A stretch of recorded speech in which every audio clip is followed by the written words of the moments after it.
All right, yeah, we did. We had in my mind, an exceptional weekend again. You know, you win 2 games on the road. You're always excited about that. Obviously, playing 3 games wasn't an easy thing to do, much less a couple of places that we played. You know, we play at obviously a very good Billings team that won the GNAC last year, the conference tournament and at the national tournament, and you know, we knew it was going to be a tough game for us. A Rocky Mountain team the next night that I think we've won up there one time in like the last 30 years, and that was a couple years ago. We beat them on their home floor, and then Dickinson is Dickinson. I mean, it's just not easy to win up there, and you know, to have a good win up there was, like I said, an exceptional weekend for us and our guys. And I'm pretty excited about, you know, what they're doing obviously this year, but you know, I'm happy for them, and to go into the break as where we're at right now is a very pleasant surprise to say the least. So the Billings game was, you know, was pretty physical. You know, kind of like when we were in Sioux Falls. You know, got a chance to play some bigger post guys, some more athletic wings. You know, instead of being 6'1" in athletic, they're 6'3", 6'4" in athletic, and gave us a heck of a time at times. But then we gave ourselves a heck of a time at times. We turned the ball over 23 times in that game, shot 67% in the first half, and we're only up by 2 or down by 2, I think. You know, we had a 12-point lead or a 10-point lead in the first half, and next thing you know, they go on a 16-0 run. You know, we missed a couple shots and turned it over about 6 times in that stretch. So, you know, you can't do that against good teams no matter where you're playing them, but especially on the road. But otherwise, you know, we did a lot of good things. We battled back after going down about 10, 12 points, shoot even more than that, 15 points, and then you know, we're shooting free throws and we're down 8 and missed a couple of those, and they came down and scored, and you know, we couldn't get it under 10 again. So, but yeah, it was a very competitive game again for us, and we're excited about you know, being able to compete against teams like that on their home floor. But it kind of gave us some things to work on going into the next game, which is taking care of the ball. Well, the next night, then we turn it over 23 times again. So, you know, we had 46 turnovers. We had 65 turnovers on the weekend, and we won 2 games. So if you don't think I was thankful for coming away with 2 victories, I mean, it's been incredible. It's been an incredible year for a lot of those reasons, as we find in ways that we should be getting beat and finding ways to win. So it's pretty cool, and you know, pretty proud of the guys that way. But against Rocky, I mean, I don't know how to even explain the game. I mean, it was just, I was so excited when we got done, and I told the guys to sprint in the locker room and get changed and get the heck out of there, because they might have taken the victory away if they're basketball gods or whatever, because, you know, we probably didn't deserve it. But then again, we did what we had to do to find a way to win, and that's keeping them under 50 points. You know, it's 2 games in a row now that we've done that, and to, you know, do that to a good athletic, typically a high scoring, you know, they're 8-3 going into that game. They've been beating teams by 20 points, and to go on their home floor and keep them under 50 points is a pretty cool deal. So our defense has definitely kept us in it, especially with us turning it over so much.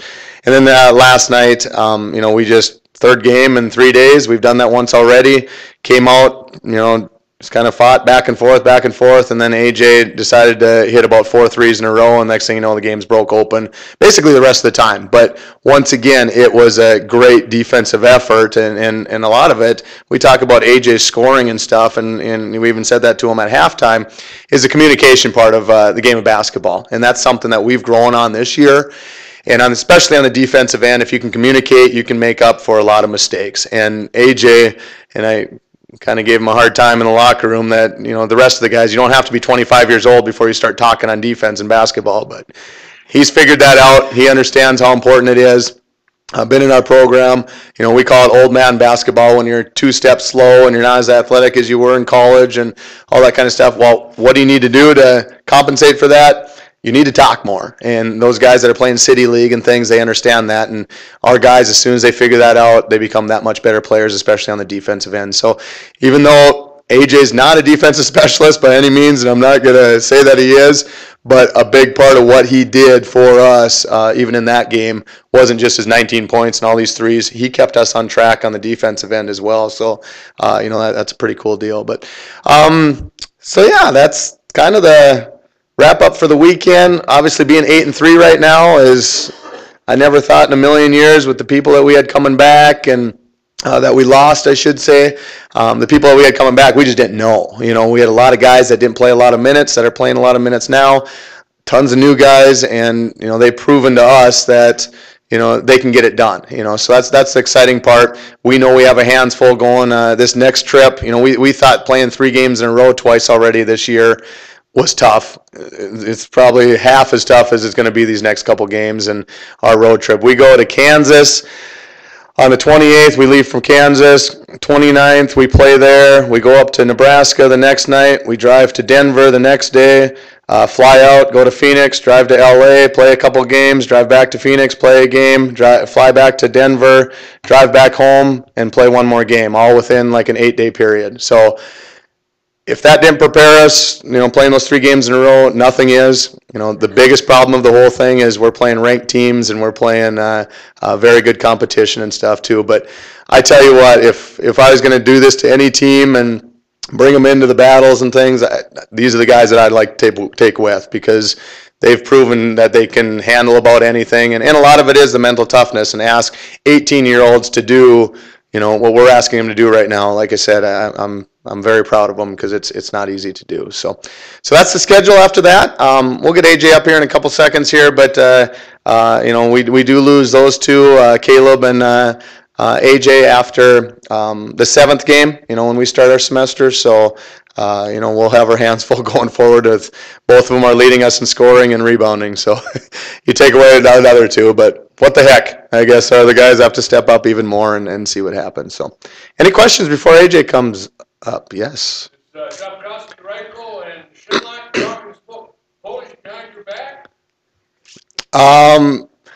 talking something, and it's not. It's a foreign language of some kind, because I tell them not to turn the ball over, and they do. So, I don't know. They're, it's not just them, of course, that's turning the ball over, but it starts with your point guards. You got to get guys out there that can get you into stuff. But I tell you what, the guys that they're playing against right now are quick, they're athletic, and they're giving us a hard time. We've got to get better at it. But it starts with the point guards, but it's everybody. Believe me, it's kind of like shooting free throws. If you could just say this one guy went 0 for 5, you can go in the gym and work on it with them. But holy cows, it's our 10 guys that are playing there. They don't want to be left out of the turnover field, I'll tell you that. They're pretty happy about doing it. So, anything else? What's your routine now? You don't play for 19 days, so how do you handle it? We got finals this week. It was funny. We get in the locker room last night, and they're about in tears, going, "Can we go home now?" It's just, "Coach, I just want to go home." So it's been very taxing on the guys and the coaches. It's, I wanted to go home as much as anybody, and not just the fact that it was 10 below and I'm in Dickinson, North Dakota, and I wanted to go home. It was because it's been a tough first semester. There's no question about it. So, well-deserved break. We don't try to practice too much over finals, just because it is finals. We don't have games this weekend like the women do, but we are going to practice just a couple hours or 1 hour a day, a couple different times, smash it in between finals, just to keep us in shape. Like Coach Felderman was talking about, it's a big deal to find a way to stay in shape, because now we give them this time off. If they come back not ready to go, and then we go on this 6 games and 10 days stretch, we're in big time trouble. So obviously when you're winning, they're more excited about it. I think they'll go do something more than sitting on the couch. In fact, I came in here and Connor Koulis, got hit in the knee and only played a couple minutes this last game and was hurting pretty good. We're in our shoot around and he couldn't even walk, so he hardly played last night. And I get in the gym this morning and the first guy in there is Connor. And I'm like, "Connor, you take a day off, man." He's just like, "No, I got to get better." So that's the attitudes that we have. We got a hurt guy that's been a freshman. He's got finals going on and all these things, especially the mental part of it, and he's in the gym this morning. So that makes me feel good, obviously, but makes me feel like we got a chance, not just this year, but down the road with guys like that in our program. So pretty cool deal that way too.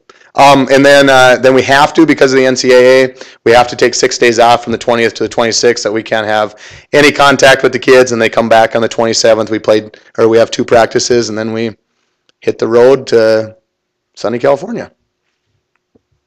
Anything else? right, good. We've got AJ Trennepohl come and talk real quick. AJ is obviously a blessing for us to come back this year, and he'll tell you his little story, and most of you read it in the paper and all that kind of stuff and know AJ from the past, but obviously to have him in our program, not just because of what he does on the floor, it's when you got so many young guys, you need those seniors like Katie and we got James and we got, Dietz and Kilburn too that are seniors. They've been in our program at least for a while and can kind of take care of a lot of the things outside of the court that the coaches can't and just get those new guys to understand the expectations and things. But obviously the things that we're all worried about, and AJ's probably worried about, actually he's not, he wants to win more than anybody, but he's done some exceptional things with going over the 1,000-point mark this year. I think he's at about 1,100. Hopefully he's got 6 games left. Hopefully he can get about 75 points or so. Should put him in the top 20 in scoring.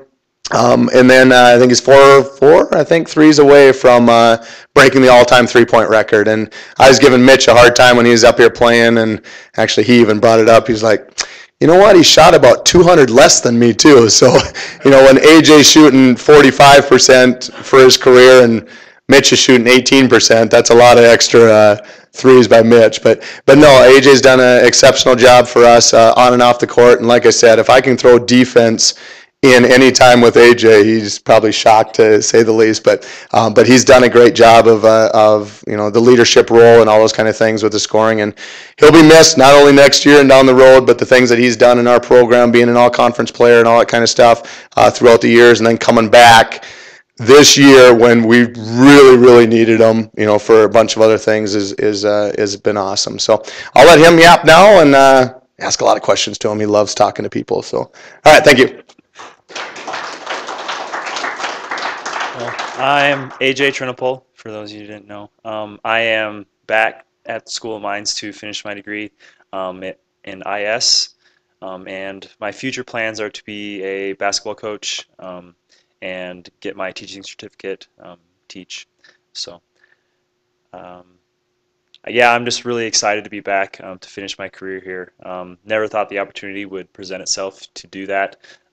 When I chose not to play after my junior year, you never think that it's necessarily going to come back, but so excited that it did.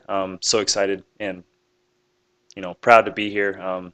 Thank Coach Henry for giving me that opportunity again to play. It was really exciting when I went to talk to him. I asked him if I was going to be able to play again, how he accepted me back so quickly. Yeah, the first thing he said was, sure, we want you here. So, and that made me feel, just really accepted. Felt like I belonged here.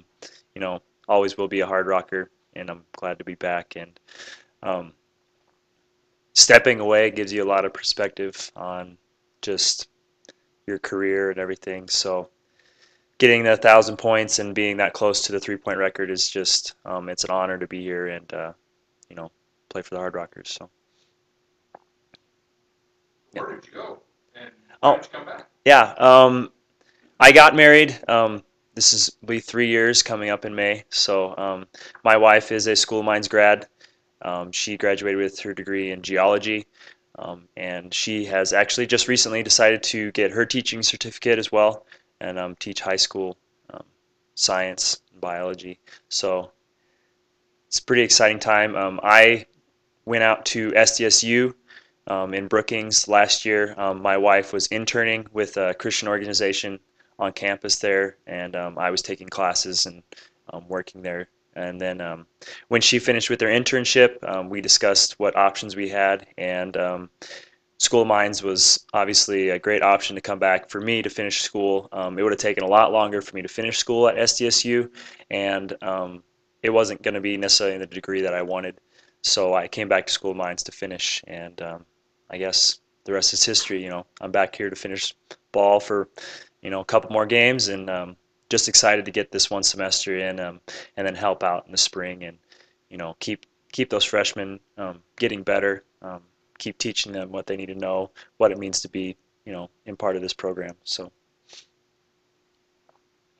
yeah. When you went to South Dakota State, did you lose eligibility? I did lose one semester of eligibility because I went full-time school.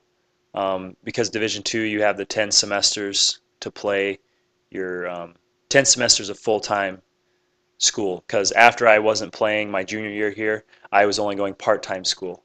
So I was only taking 6 credits, so those didn't take any of my eligibility away. But the one full-time semester at SDSU did. How did the Yes. academics stack up between here and the state? Different classes, probably not a whole lot different. South Dakota State, I mean, it's a great university over there too. I love the professors and everything. They were great to me. I was taking all history classes, so it was a lot different. It was a lot of reading. It was a lot more conceptual than a lot of the classes here, say biology or chemistry or anything like that. So, or even the geology classes. Hopefully you'll break that 3-point record. I hope so. How does that make you feel? Because think of all, you've had a lot of good players over the years, and you're going to be number 1. Yeah, it's thinking back on it, it's just a testament to, you know, all the hard work that I put in learning how to shoot basketball. You know, my dad teaching me, and then, you know, great high school coaches that I played for, Coach Duncan in Lubbock, Texas, and Coach Henry and Coach Glenn. I mean, they put in so much faith in. I mean, like he said, talking earlier, that they ran 6 sets for me in, you know, 6 possessions. So that's just that, having that trust from them is, you know, really important. Just the fact that you get a chance to play for 4 years, and that I had the opportunity to play when I was a freshman and be able to do the things I did then was pretty special to be able to do that. Most kids don't get the opportunity to do that and play for as many minutes as I got to play either over, you know, the course of a career. And so it's pretty exciting to look back and see the things that I've been able to accomplish, and, you know, hopefully there's a few more things. We'll get a few more wins under the belt too. So.